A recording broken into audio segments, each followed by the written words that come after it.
chimarrão profético também é feito dos comentários de vocês, das participações democráticas de vocês, em forma de ideias, de sugestões, de perguntas e de críticas. Mas também é feito de inscrições de vocês aqui no canal, dos likes, da ativação do sininho, da assinatura que vocês fazem aqui para nos ajudar a sustentar esse projeto.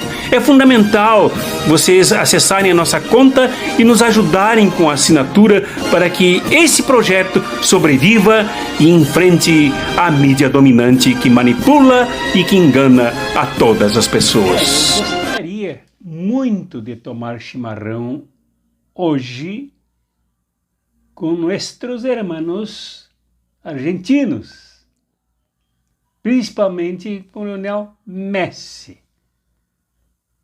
porque eles merecem, os argentinos, a começar pelo seu time representante da Argentina na Copa do Mundo, merecem. Por que merecem? Direi a vocês. Por enquanto, gostaria de pensar com vocês em duas coisas. Na primeira, na quimera, na fantasia, na utopia inalcançável da tal de torcida. A torcida, no fundo, é uma coisa engraçada. Não leva a nada, mas é engraçada. As pessoas torcem, suam, tiram a roupa, pulam, se abraçam umas às outras, beijam quem está ao lado, beijam quem está atrás, beijam quem está na frente, sem nunca ter falado como as pessoas trocam carícias e carinhos assim de forma exuberante e fácil. Torcida é assim. Passional também, se apaixona. O juiz é o alvo principal da torcida. Os adversários sofrem vaias e aqueles assovios agressivos e desrespeitosos o tempo inteiro da torcida, porque a torcida não está nem aí com juízo de valores. A torcida é assim, ela é passional. Por passional quer dizer-se irracional. Ela age por impulso. Por impulso ela se endivida, vende automóvel, vende apartamento, vende a sogra, vende os peixinhos do aquário, vende o cachorro, vende tudo para ir à Copa.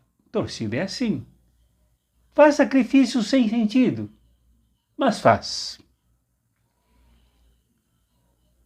Faz e ainda, ao fazer, alimenta ilusões de vitória. No fundo, faz turismo, mas alimenta ilusões e só almeja a vitória e nada mais. Torcida é assim, passional, quimérica.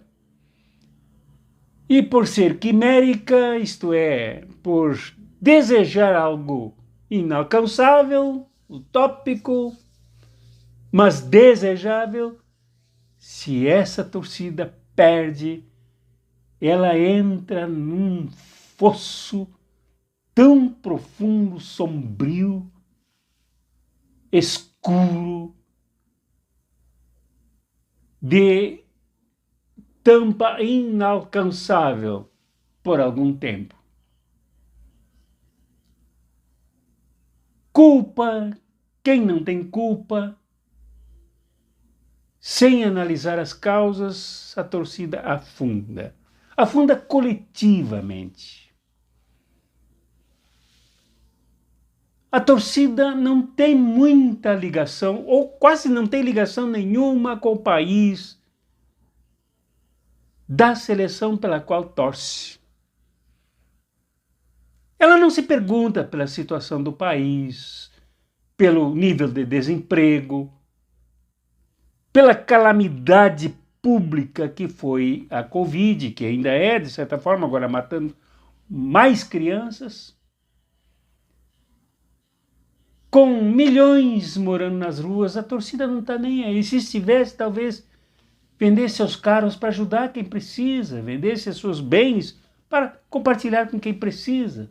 Mas não, a torcida não tem preocupação econômico-social com o seu país. A torcida não está nem aí para o governante do país, que desgoverna o país, que é uma tragédia humana. É um arrasa-pátria, um lesa-pátria, um destruidor, mas a torcida não toma conhecimento. A torcida age quimericamente, de forma absolutamente sonhadora, envolta em encantamentos, em poesia, em desejos inatingíveis.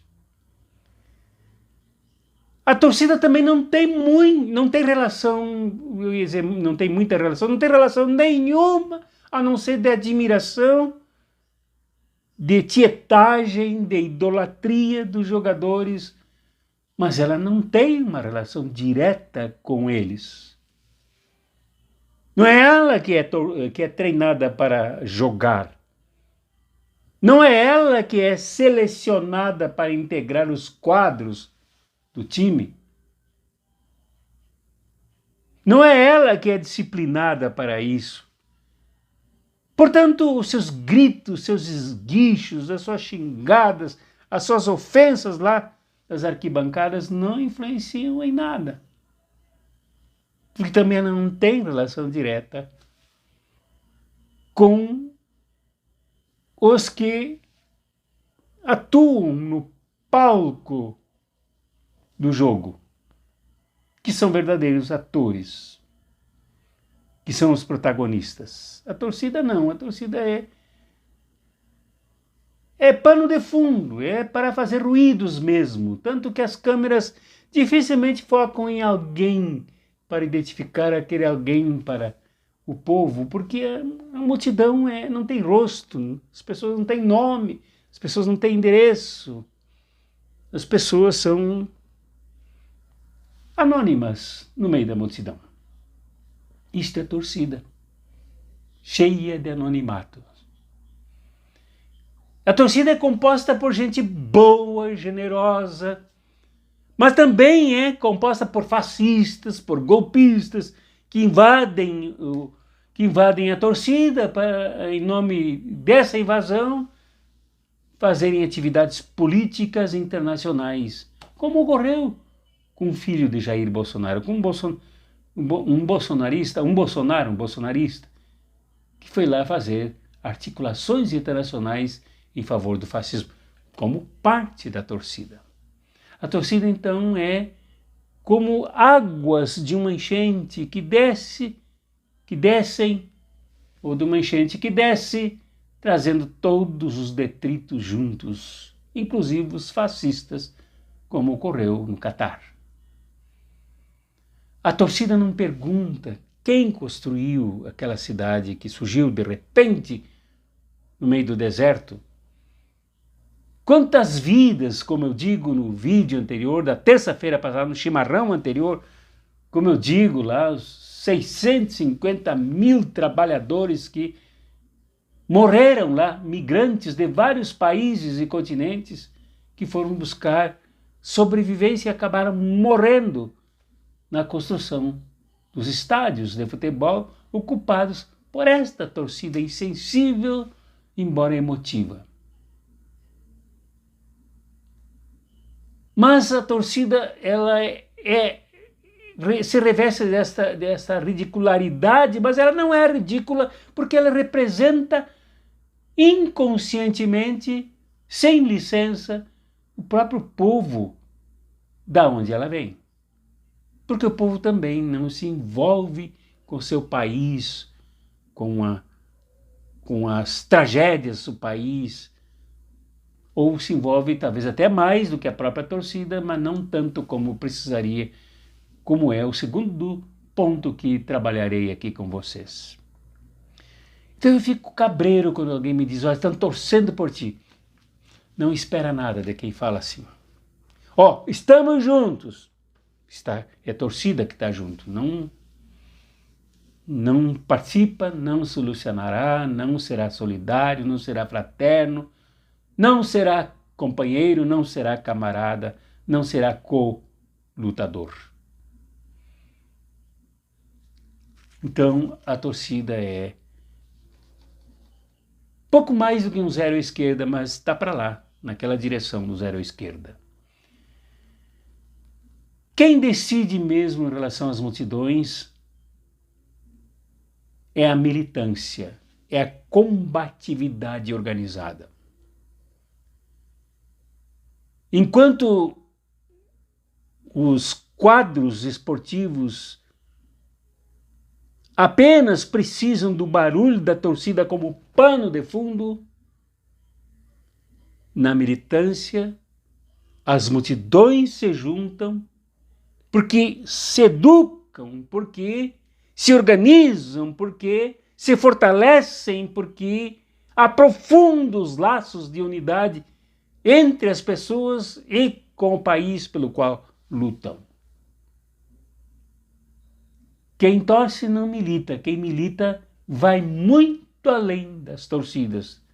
Porque enquanto as torcidas torcem para alguém que corre sem precisar correr, e ela composta de pessoas que todas carentes de exercícios físicos, nada faz por sua saúde, os que lutam produzem os seus próprios quadros, são geradores de lideranças, são geradores de combatentes, são geradores de pessoas que abraçam projetos em nome com as multidões.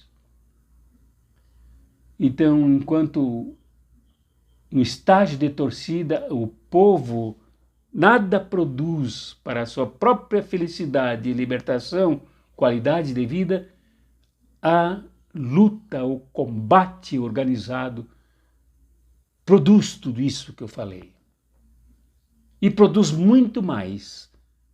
Produz em conjunto, todos jogam juntos. Cada um no seu quadrado, cada um na sua especialidade, cada um desenvolvendo os seus dons, mas todos trabalhando por todos. Então, a militância é o desejável no povo. Então nós tivemos muitas torcidas aí que não tinham nada a ver, absolutamente nada a ver com seus jogadores, e muitos times representando o mundo que não tinham nada a ver com seu povo. Jogavam precisando das torcidas, mas não se interessavam por elas. A gente pode mencionar aqui o exemplo dos Estados Unidos. É um país que não tem tradição futebolística, mas não tem militância política capaz de galvanizar o povo americano, o povo estadunidense, em favor de mudanças num país tão injusto, tanto internamente como entre as nações. Podíamos mencionar outros países, como por exemplo o caso do Brasil. Os nossos jogadores brasileiros não tinham nenhuma relação com a torcida e muito menos com o povo. Tanto é que o mais rico deles, o mais badalado deles, o mais global deles é bolsonarista. E o bolsonarismo não tem nada a ver com o povo, pelo contrário, é antipovo. Só menciona o povo, só se refere às necessidades do povo para usá-lo em favor dos seus interesses eleitorais.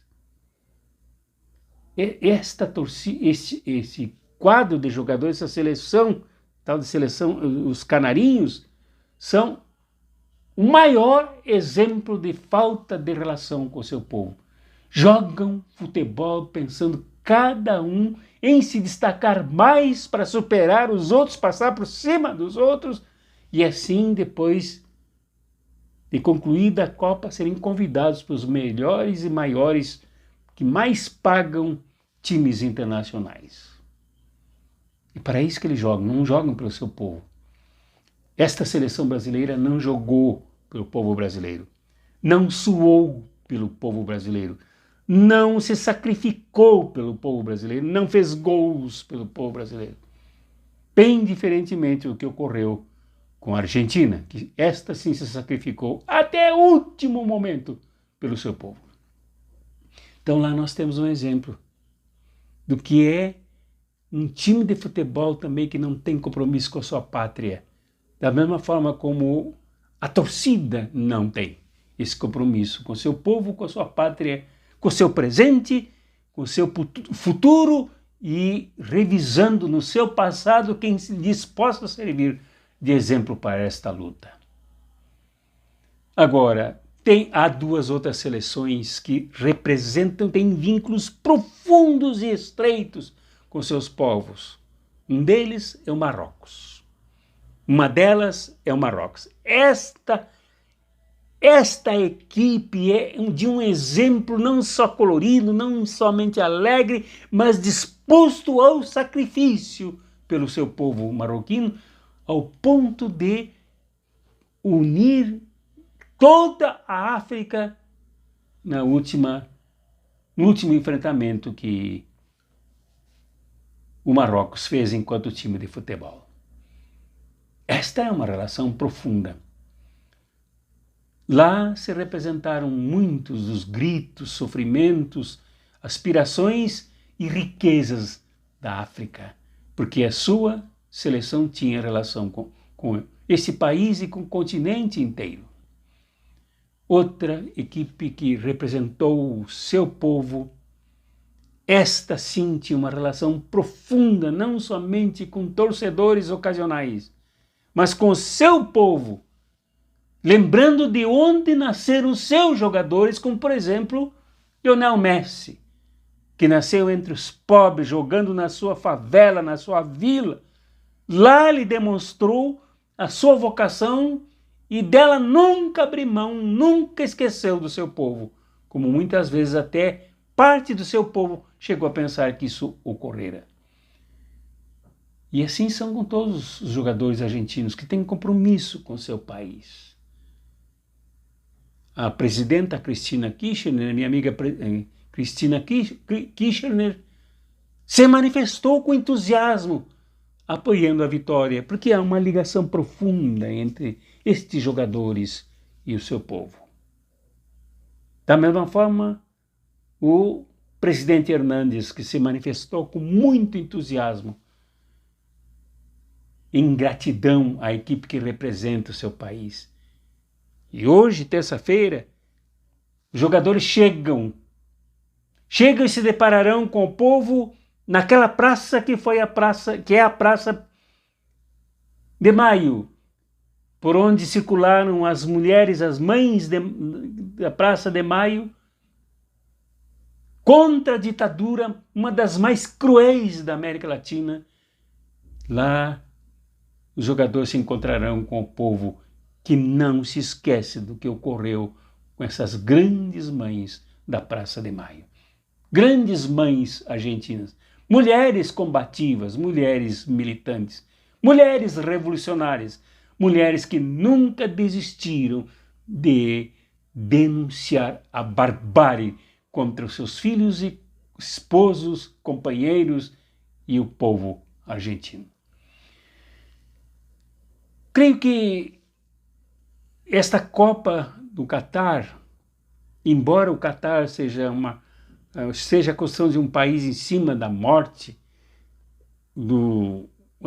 da afronta aos direitos humanos, matando mais de 6.500 trabalhadores, sacrificando os direitos, as liberdades e a própria igualdade feminina de 137 mil mulheres, ao ponto de chegar ao caso de, em cada 10 mulheres que trabalhavam para homens do Catar, famílias do Catar, cada 10, 9 eram abusadas e não podiam denunciar, porque ser denunciadas, como eu disse na terça-feira passada, ser denunciadas, eram elas as acusadas e condenadas depois, e não os abusadores. Então, isto serviu para mostrar através da Copa Quer dizer, as fezes que também correm por dentro de um corpo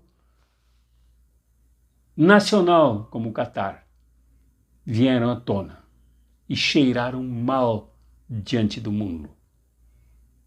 O mal que fizeram a tantos milhares de trabalhadores que não tiveram chance de alcançar o que buscavam com o seu trabalho, trabalhando para que aquela casta que domina o Catar seja poderosa, seja rica, corrompa outros países, corrompa chefes de Estado, chefes de governo, para fazer propaganda, enquanto os seus trabalhadores sucumbiram na produção de toda aquela riqueza poderosíssima de impressionar o mundo todo.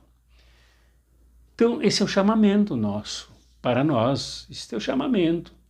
A Copa também serve para isso, para esse chamamento, para entrarmos nesta luta. Eu vi agora, me alegrei com a composição da transição do governo Lula, que ele não aceitou que a deputada Gleisi Hoffmann integre o ministério, porque ele entende que, como presidenta do partido maior da base do governo, que é o PT, ela tem muito mais a fazer e que ele não faria como fez nos seus dois outros governos, e eu diria nos governos de Dilma também, que retiraram os melhores e maiores quadros do partido deles para levar para o governo e com isso desampararam o partido. Então, isto é uma demonstração do que como nós devemos nos comportar agora no Brasil, no sentido de nos tornarmos todos militantes. Não adianta torcer. Torcida ruidosa, alegre, que bate palmas, que grita, que ofende. Nós já vimos o que acontece nessa turma da torcida do mito do capetão Jair Bolsonaro. Em que dá a torcida? Ele tem torcida e não militante, porque militante só existe um tipo, é aquele que luta pelo seu país, que luta por construir um regime de justiça econômica e social no seu país, que luta pela igualdade de direitos do seu país, que luta pela distribuição de renda e de riqueza do seu país. É só aí, nesses que lutam, que se pode reconhecer militantes e combatentes. Barulhentos, fascistas, que provocam, que despejam ódio como fogo pelo nariz, pela boca, pelos ouvidos, esses não são combatentes, são terroristas, são arruaceiros, são bagunceiros que vêm perturbar a paz do país, coisa que não conseguem. Só os combatentes conseguem construir a paz para valer. Abraços proféticos e revolucionários. O nosso Chimarrão Profético é um programa dentro do canal Cartas Proféticas.